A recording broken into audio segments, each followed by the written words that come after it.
Hey guys, David here with SumZero Energy, and welcome to our Southborough project.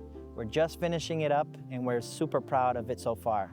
This is an old farm style house, about 3,000 square feet, and they have oil heat. They wanted to get off of the oil heat to go fully electric. With the solar panels that they recently installed, it just made sense.